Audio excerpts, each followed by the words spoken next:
Hello and welcome to Noobs in Progress. My name is Nathan and here with me I have... Ethan Murphy, Nathan Beatty's friend. Hello Ethan, how are you doing today?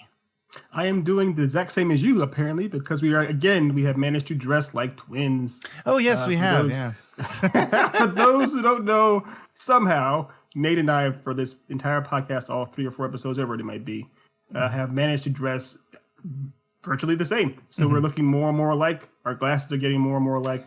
OTs are getting more and more alike. And our smiles and laughs are getting more and more alike. Pretty soon I'll be able to sneak in there and the warden will have no idea which one is which. In reality, it's just we wear the same shirt every day. It's just we just never change. pretty much, yeah.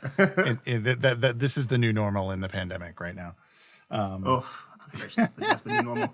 Speaking of which, how are you doing, my friend? I'm doing well. I had a very, very, very productive day. I'm sore as all get out, just because I was like moving stuff around, and I put up some more treatment in the office to studio here, so that way hopefully I sound even more studio sexy. Yeah, you work, the word you're searching for is sexy, and the answer I'm searching for is yes. Yes, that's the miracle of bass traps, ladies and gentlemen. So I put that in. I love how you're implying, ladies, if you meet a guy and he has a basement to trap you. Not a basement trap, a bass trap. Oh, so that's right. That's yes, but that's more PC. That's more PC. Yeah, it's much more PC. So for those of you who are not familiar, Noobs in Progress is a show where we watch a thing and then we come and talk about the thing. But because I have a very busy life, as does Ethan, sometimes we need a little extra time to watch that thing. So we give an extra week, and in the off week we sit and talk about the thing that we're going to watch the following week. Can you follow? I've lost the trail. I don't know if I can. Yeah, So anyways, we're going to tell you what we're going to watch next week, and we're going to give you our pre-impressions, and then you'll be able to go and watch the thing. For those of you who cannot tell, Nate is currently drinking alcoholic beverages. Yes. So that is affecting his brain capacity. But as he said, we are going to watch something that he has not seen. Yes. Something that he should have seen, either because he's a nerd or because he grew up in the 80s or 90s. Mm-hmm. That's kind of what we do. Yes. It's we're noobs to something we should have seen or been privy to. Yeah. Last time it was Hamilton. Mm-hmm. This time, which shall it be? Or is that my job? That's your job. You tell us what it is. I give the summary. All right, right on. Yeah. So we're gonna watch this week. Will be the Amazing SpiderMan. Now, that is the movie with Andrew Garfield. So, Nate, as we get into this, we have to, of course, pull up our old questionnaire, which I did not do. But I will wing it. I will wing it. Okay. First things first. Well, before we get into it, let me do a quick thing of what the Amazing Spider-Man is. That not that many people need it, but you know. Yep. Do your thing. The Amazing Spider-Man is a 2012 American superhero film based on the Marvel Comics character Spider-Man. It's the 4th theatrical Spider-Man film produced by Columbia Pictures, blah, blah, blah. Reboot of the series. Oh, geez. The synopsis. Oh, okay. The synopsis is lower than I thought it was. Sweet Jesus. And it's like 10 miles long. Okay. You've seen Spider-Man before. It's Spider-Man. It's Spider-Man. Yeah, that's the idea. Yes, yeah, that's the idea. That's the idea. This Wikipedia page sucks. It's the synopsis is the script. So literally, it goes through a beat by beat what happens in a movie you've seen done 7 times. Yes. Yeah. So as we do. As we should do every week, we're going to go ahead and kind of give a quick, for the noob, we're going to give a quick rundown of questions, things for them to expect. And they won't necessarily always be the same every week. So to prove that, I'm going to wing it this week and kind of hit Nate with a few questions as far as things to expect when you're expecting. Okay. So, Nate. I think I read that book when Nugget was on the way.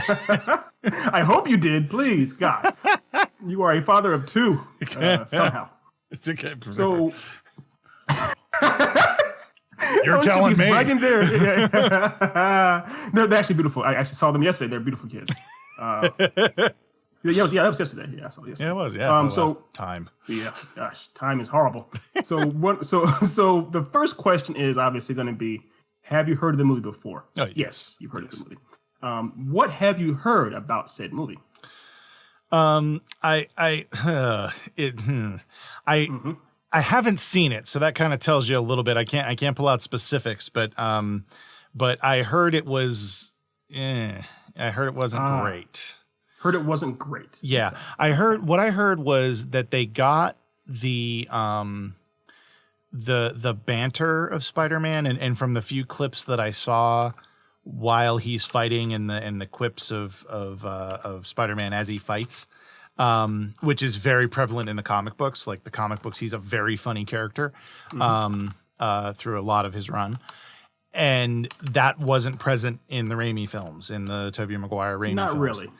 There was very little banter, very little quips. He really wasn't funny. He was more nerdy than funny. But apparently they leaned into that more. That's what I've heard. But that's pretty much it. It was basically like, it was okay. Right. That was kind of so that's what I've heard. Okay. Tina from Bob's Burgers is essentially. It's a lot of Tinas. Perfect. That's a fair assessment, I think. I won't get into more than that. But so the next question, of course, is why haven't you seen it? And I guess the answer is because you heard it wasn't. And listen, man, these are boilerplate questions I'm coming up with on the fly to use. So please stop answering them before I ask them. So why haven't you seen it? It's because you heard it was. Tina from Bob's Burgers said that it was mine. Yeah, it was. It was one of those things where I was like, I wanted to try to get around to see it, but I was I've been busy and Okay, all right. Now, are you a fan of this genre? Yes. Okay. All right. Yeah, I'm a big fan of superhero. Of course. Now, here's the thing, though, with this particular film, we can say, are you a fan of this franchise or franchises? So, with Spider-Man, obviously, he has had, as of today, if we're getting into more or less just in our lifetime, he's had 4 separate franchises. Give or take, you could almost say 4.5, but he's had obviously the Tobey Maguire with Sam Raimi. He's had the Andrew Garfield with Mark Webb. He's had the Tom Holland with the directors are I'm not sure the directors of all those. But obviously the Russo brothers directed him in the Feige-verse. In the Feige-verse, Feige-verse. They say Feige-verse.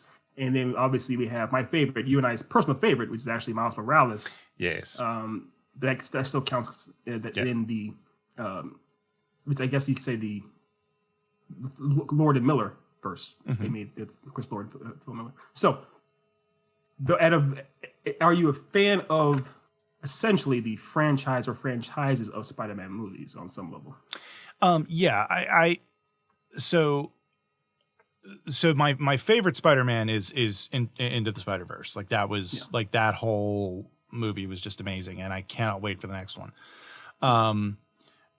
The live action, my favorite has been Tom Holland so far. Now, again, I haven't seen The Amazing Spider-Man, so that might change. Probably not. But but I'm. For those of you who can't see us, he shook his head and said no. Yeah, I'm reserving my judgment until I see it. But and I will say the Spider-Man 1 and Spider-Man 2, the Tobey Maguire ones, I was a fan of the first one and I was a fan of the second one. The third one, I not a fan. And actually the third one made me look back at the first two and go, why was I a fan of these? I appreciate what they did for superhero movies, because between that franchise and the X-Men, that launched superhero films. Like it really did. Yes. And so I appreciate that. And I appreciate and I recognize that, like, Tobey Maguire's version, the Sam Raimi version, like they made changes to make it easier for the audience to digest it, because they knew that they were introducing a new genre a new war genre to film, and they didn't want to throw too much. And I know superheroes go back even further, but I'm talking mainstream. I'm talking like they were trying to get it to go full mainstream, and they knew that, okay, like we can't have a whole sequence of him figuring out how to create web shooters and then having that be a thing through the movie. They had too much story to tell, so they were like, just fuck it, make it come out of his wrists. You know, like right. Which in and of itself isn't a bad idea. When I was a kid, I thought that's where it came from. Yeah, because it's like, well, he got bit by the spider. It kind of makes sense. And for the layperson or for the the general public, they probably thought the same thing. Yeah, it's like, oh yeah, they weren't surprised when it came out of his actual body. It's like, oh yes, that's kind of fun, kind of coming of age, story. Yeah. So and the way and also the way they did it, because they did it for a genetically, like they did it through genetics and DNA, where the comic was doing, like radioactive spiders. So it's like you kind of like I get why they made this. I don't begrudge them that. No. But it was just the style and everything. They just haven't aged well. And no, yeah, they have not aged well. And so this is something you have talked about before. How I do not like Spider-Man. The Sam Raimi Spider-Man #1. I wasn't a fan of that even back in the day, because to me it seemed like, because part of it was, like you said earlier, Tobey Maguire, he kind of does have the Peter Parker pre-spider bite down, and then once he gets bit, he kind of doesn't really change. He's still that nerdy guy, and he never feels, watching him, I never felt like watching Spider-Man. Also, a lot of the goofy, just kiddie kind of things don't really play well. They didn't play well back then. Yeah. So it like you said, it didn't age well. To me, it didn't. Immediately, I was like, this is kind of rough. And I found out that I was in the vast minority, and I accepted it, moved on. However, I did like Spider-Man 2 more because it did deal more with the drama, the drama of being Spider-Man. That it felt more like you're watching how Peter hates his life lots of times. How he had the dichotomy of having to be a teenager or being in college and trying to be a superhero is almost impossible for him. He's always broke. He's always getting beat up. He's pretty much a walking Murphy's Law. So I did like that movie a lot. And Doc Ock as Alfred Molina was a great character. Oh yeah, that was amazing. As opposed to what's his face, Willem Dafoe. Sorry, let me cut you off. Oh no, it's fine. I'm talking way too much. But yeah, I agree with you. I think the first one, with the first one, it was just the awe of like, wow, they didn't blow it. Like it just, it wasn't a complete turd, Yeah. That's fair. Yeah, and so like I think that was a little bit of that. It was like the newness of it and everything. I did like Spider-Man 2, like you said, because it did deal with a lot more of what the comic did, but it still was in the same universe. And at the time I liked it, but then Spider-Man 3 came out. And and I avoided that actually because I had heard it actually reminded me of the progression of the Batman films. Because yes, good comparison. Because you had like Batman with the Joker, and then you had Batman Returns with the Penguin and Catwoman, and then you had Batman Forever with and like they did two villains there again, so they did Riddler and Two-Face. And then they did Batman Forever, and they did three villains, and it was just like, and they were doing a similar progression with the Spider-Man films, where you mean Batman and Robin. Batman and Robin, yeah. I'm sorry. What did I say? Batman Forever. You said it twice. Oh, I did say Batman. Okay, yeah. Batman and Robin is when they went with three villains, and they went. But they were doing the same progression with Spider-Man. It was like the first one villain. Second one, they kind of kept it at one villain. I do think they had a little bit of Kurt Connors, who becomes Lizard, was in the movie. So the idea was they were teeing him up for the third movie, but they didn't put him in the third movie. Yeah. So it's 1.5 villains. Yeah. So they had that, but they still kept it. And I think that's why Spider-Man 2 was good. And then with Spider-Man 3, they were like, okay, well, we got to have two villains now because of reasons. Which I think is dumb. Well, Spider-Man, that's the worst part. Spider-Man 3 has three villains. Oh, because it has Sandman, then it has basically kind of it's Harry Osborn as a Oh, that's right. I forgot about that. And then Venom, and then it's all all the villains in a way is like all of them don't. They're all a mess. They're all portrayed in a weird way. The one that comes closest in a lot of ways is Sandman. If they had just doubled down on him making his story and doubled down on just his fight scenes and everything, it could have been great. Because a few times he's around, it's like, well, that's kind of interesting. But then he's kind of like just shirked to the side and becomes nothing. I mean, you have Hayden at the time too. He had just been nominated for an Oscar for Sideways. And I think he has 7 lines in the movie, and he has 2 facial expressions, and he has 1 shirt. So none of those is like, wow, what a waste. I agree. I never thought about it before, but yeah, there's a direct parallel between Batman and Spider-Man's trajectory. And I think that was the thing. They fell into the old superhero movie trap of this is how you do them. And meanwhile, X-Men and, and the Avengers and all that, we're starting to gear Iron Man and all that. We're starting to gear up, and they're going, no, we're not doing that. We're doing something else. And I'm really glad they did. Because holy crap. So I'm sorry, I completely derailed your questionnaire. Continue. Oh, no. That's what the point is. The questionnaire is designed to, this is like a, what's it called? Not Sid Meier's. It's meant to be, it's one of those kind of questions that's meant to make your brain think random thoughts, free-flowing kind of thoughts. I'm giving myself a lot more credit than I deserve. So I just asked you, obviously, are you a fan of the franchise? And you said, sure, kind of. In the question number 6, what are you hoping to see? Well, I'm hoping that I'm right and that he's funny, while he's being Spider-Man, because I really like that. I'm pretty sure it's another origin story, isn't it? Didn't they tell it again, right? In this, no hablo inglés. Oh, that's right. Okay, yeah, you can't tell me. I hope I don't. I hope it's not that. I know it probably is, but okay, I'll watch another. I'll watch Uncle Ben getting it between the eyes one more time. Between the eyes. Wow, you said let me get dark. Let me get real dark and just kill this dude between the eyes. Well, hey, it's just like, again, parallel with the Batman films. It's like, yes, we have to watch, Martha and Thomas Wayne, get popped.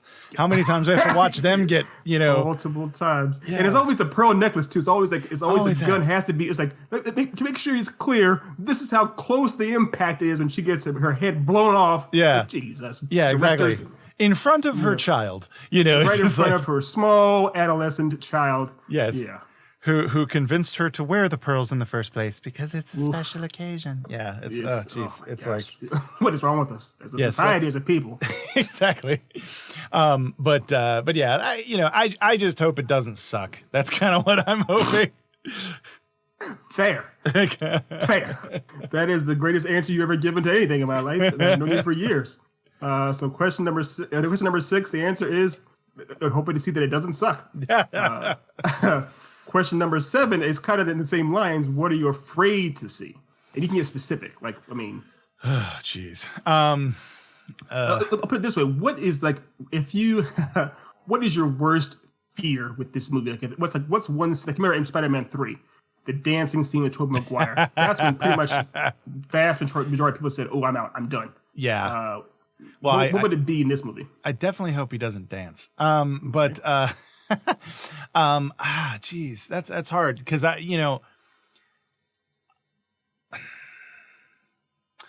I'm afraid that they lean too much into the origin story and kind of lean on that too much, and have that be the story. Like that's really what I'm worried about. I'm worried about that it's going to be another. This is how Spider-Man became Spider-Man again, and I've seen that. And it's like, and at that point, so is the movie going public. They don't need to see it. Like, we don't have to be like the comic books, like, Right. That is the interesting thing about even though with the parallels between the Batman universe and the Spider-Man universe, Batman #1 by Tim Burton didn't actually. The movie opens with him already as Batman. Yeah. There's a brief flashback showing him. So it kind of showing his origin story a little bit, but not really. It just barely touches on the idea of how he lost his parents. Well, but it does lean into it a little bit because remember, the Joker is the one who killed his parents. in that movie. Yes, yeah, but as far as how he became Batman, it doesn't touch on that at all. Oh yeah, you just see yeah. As a kid, and that's it. And so that's when Batman Begins came out. It's like, oh, we can do this story because it wasn't done before. We can actually double down on showing how he trained and everything else of that because it wasn't done. Yeah. The problem was if you try to do that again, let's say between Spider-Man and then this one, like you said, if your fear is seeing it, we already saw that done more or less in the Raimi ones. So you don't really have to show it again. We already saw it. Yeah. So yeah, it's a very warranted fear. Well, and also I think it's interesting as well because if you look at, again, we'll just continue with the parallels of Batman and Spider-Man. Why? Because when Batman first came out, it was kind of the same thing. It was kind of like the Burton film. It essentially was, here's Batman, and they eventually get around to telling you, oh yeah, he became Batman because his parents were killed and he vowed to take out all of crime. The end. And then it was just Batman. Where Spider-Man first issue, Amazing Fantasy number 27 or what? I can't remember. What it was. Yeah. You know what I mean, like 13 or whatever. It's on my damn wall. The number was. But it's the origin story of Peter Parker turning into Spider-Man. Like it is the origin. That was story. the appeal. That was the appeal too. It's like, hey, it's empowering for nerds. Watch this nerd like you become a superhero. Exactly. And where with Batman, it was like they eventually got around to telling it later, and then they started layering on different things and all of that going forward. Superman was kind of the same way, where with with Spider-Man, and in a lot of the Marvel franchises, they were like, no, let's start at the beginning. Like, let's start with how did they get like this? And it wasn't really until X-Men where, like, at that point, Stan Lee was just like, oh, fuck it, I can't think of anything else. They were born that way. He's literally like, it's puberty for them. That's it. Yeah. He was literally exhausted and just didn't want to keep doing origin stories. Yeah, exactly. So he's just like, they're born that way. They're born that way. Well, part of what it is, too, is because obviously comic books and serial movies that were serials at the time, the heroes that were in those things, like, even Flash Gordon and all those guys, they were, they more or less, when you sat down in the movie theater to watch the serial, the hero was already the hero. Indiana Jones is based off these type of things. Indiana Jones in Raiders Lost Ark is already Indiana Jones. You don't see the origin story of who he is or how he got that way or how he got his whip or his hat. He's just already a hero. And that's it. You take it with the ground running, period. And then later on in the third film, you do see his origin story. But so that's kind of the same approach, obviously, they have with Batman. And it's interesting because years before with Superman, the Richard Donner one, they didn't do that. They actually did give him an origin story. Like half the movie, not half, but maybe third of the movie is his origin story, and it's purely chronological too. The movie is in order. So it's interesting that they went a different route with Batman for his theatrical debut, but it worked great. So yeah, I think it was, at least with early comic book films, it was this tendency to be kind of like what I was saying before, where they were afraid that the audience wouldn't be able to accept the situation, so they needed to let's create let's show them how they got there, so that way we make sure we have their buy-in. And it's like, and then it kind of got to the point where, especially with the I'm pretty sure now I can't remember the first Tom Holland one, did they do the origin again, or did they? No, they just don't. Not only did they not do an origin story, his first debut was in Civil War. Oh, that's right. And he actually he literally walks his origin or debut is he walks into a room. Tony Stark's there. He's like, "Hey, I know who you are," basically, and that's kind of that's it. It's completely truncated. It's like it hits the ground sprinting. Yeah. And I think because at that point they realized they know the story. We don't need to go over it again. Let's just dive in, and also let's make Aunt May hot. Okay. Right. Like, why not? Okay. Sure. But it worked great. It worked great. And then also they did the same thing with Spider-Man Into the Spider-Verse, because what they did with that one was they didn't do an origin for. I mean, they kind of did a brief wrap up at the very beginning with Peter Parker doing, "Hey, I'm Peter Parker. This is it." And he almost, in a way, he's almost satirizing the idea of like, "Hey, you already know my story." Yeah. To the point where they do it 5 times with every other character. It's like, "Hey, you know the story one more time. Here's my origin story," kind of thing. They're kind of poking fun at the idea of an origin story in that movie. Yeah. And it worked. Yeah. Great. So yeah. Awesome. Oh, the next question. Next question. Okay. Are there any more questions? I don't know. There's always more questions. All right. Do you think that you will like this movie? I think I'll give you my thought and then I'll give you my hope. My thinking is that I'm not going to be upset that I spent time watching it. Okay, fair. That's a fair statement. That sometimes happens. Like I started to give a tangential but yet slightly connected example of what was that movie? Was it The Spirit? I think it was. Oh yeah, the one with Sam Raimi and Scarlett Johansson by Frank Miller. Oh yeah, it was Frank. Well, yeah, it might have been. I don't know if Sam Raimi did. I know. I'm pretty sure Frank Miller. Sam Jackson. Sam Jackson. Yeah, Sam he played Jackson, the octopus. Sam Jackson. Yeah. Yeah. We shut it off 15 minutes into the movie. Like that's how bad that movie was, and I was still pissed that I lost that 15 minutes. Okay. Well, here's the beauty of it. You said you shut it off. I'm guessing you and the warden rented it, right? Or it was on TV. Well, it was like Netflix or something. Yeah. So imagine my dumbass. I went to the theater, paid full price, got popcorn, and I was like, "Well, I'm here.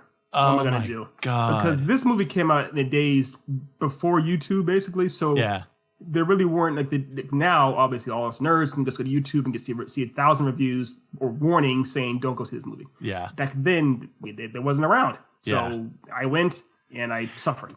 Well, and the other thing too is that they were just coming off Sin City and the 300. That's why. And it was Frank Miller. It was Frank Miller.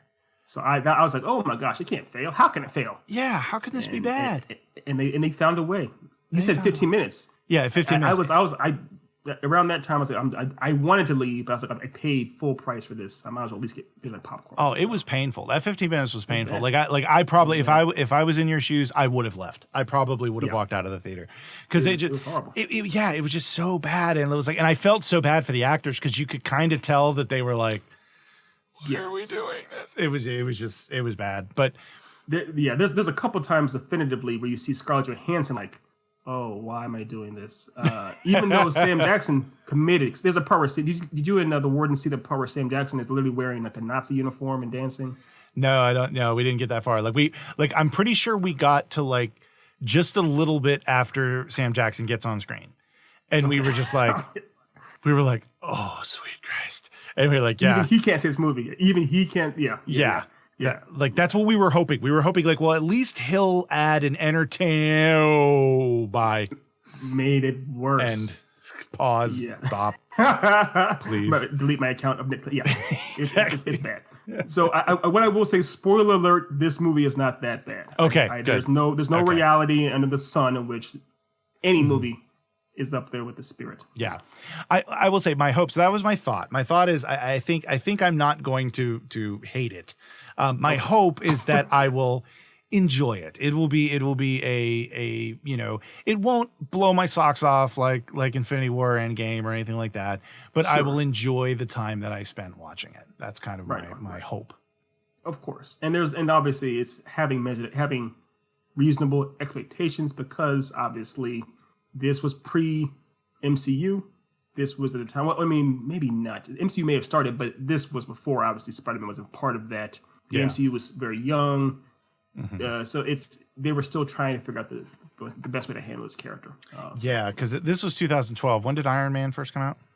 2008. 2008, the same year. So the same summer, Dark Knight, Iron Man, and Wanted all came out, and they were all successful, good, superhero or comic book movies. And we also got to remember, too, this was back when, and I still think it's the case now, but this was definitely back when Sony and Marvel and Disney were not playing ball. They weren't playing ball at all. And it wasn't until it was actually after. In fact, this is one thing I do know about this film is the whole reason this film exists. These films exist is because if Sony didn't release a Spider-Man film by the end of 2012, they were going to lose the rights to it back to Marvel. Yeah. So they hurried up and put this out, and it did well. So they made another one.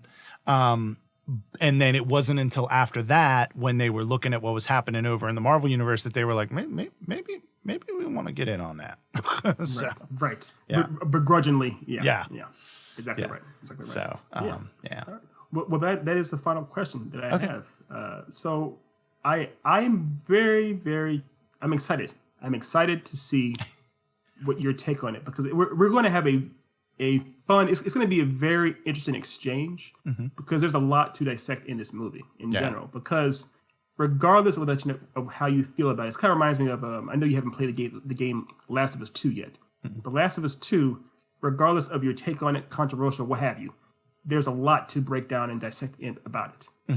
This movie has a lot to, it feels, I'm not comparing it directly to Last of Us 2, but I guess I kind of am, and just that the idea that there's a lot to get into with it.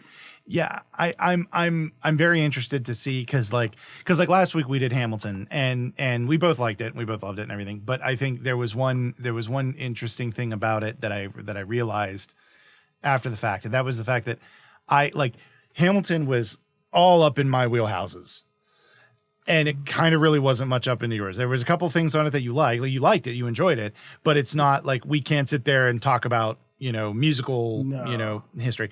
Where this movie, we're both spider nuts, and so I'm going to be very interested to hear our conversation, to experience our conversation next week, when we talk about and then they did this, which reminded me of this, and and they pulled from this, and they sucked at this, and whatever. Exactly, and that is why I'm also excited to see it, because there will be, even though you and I won't come to blows over this at all, I promise, we will be emphatic about certain things, because you have a deep understanding and knowledge about it. Let's say we do Flash Gordon or whatnot, because we don't really know the character, care about the character, we're not invested in the movie. It's kind of like, oh, that was bad, or that was good. It's like we're still not blown away by it, because it's not. We're not huge fans of the genre or the series or what have you. Yeah, this is something that you do know the character very, very well. You've seen him oftentimes, so it's you are coming to this with some expectations. It's just how it is. Yeah. So yeah, I'm excited. I think it's going to be fun. So so what service is this on? Is this streaming on? So I don't know if it's streaming on anything, but I do own it on Amazon Prime. So if push comes to shove, I'll just give you my Amazon Prime account, and you can just watch it off that. You can just go ahead and put my code in at your house and watch it there. Well, let me see, so we can tell our listeners, watchers, all that fun stuff, if it is on anything, so that way they can.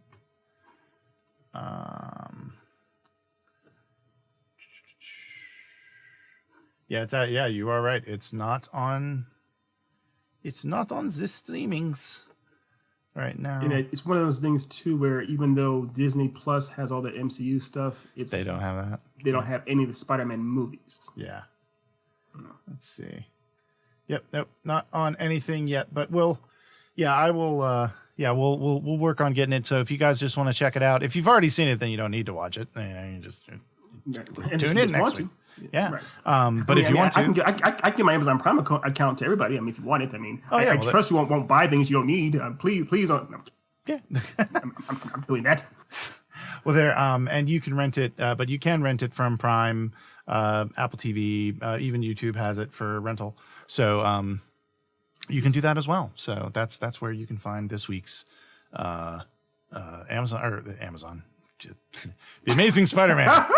The Amazon SpiderMan. The Amazon SpiderMan. They must start with an AM. So it's just like, I'm easy. No, actually, it's AMAZ. They both have that. So I will 100% give you that. You are not at fault at all, sir, for that one. That one is on me. I'll take the blame for that one. It's the inevitable Jeff Bezos taking over everything. Okay. Well, do you have anything else before we wrap this puppy up? Nope. I want us to end on Jeff Bezos. End on Jeff Bezos. Just end on that. As will the world. So thank you all for too soon. Thank you all for tuning in today. We will be back here next week, and we will be talking about The Amazing SpiderMan. So make sure, if you like what you see here, like, subscribe, check us out on YouTube. Also check us out on, if you're listening on the podcast, check us out on Twitch. If you're watching us on Twitch, check out our podcast, so that we put all the audio for this on the podcast feed as well. The podcast podcast feed. The podcast is up and running now, and it is being distributed out among all the podcatchers, so you probably can find it wherever you get your favorite podcastery. So thank you so much, everybody, and I hope y'all have a wonderful day. Johnny Sins.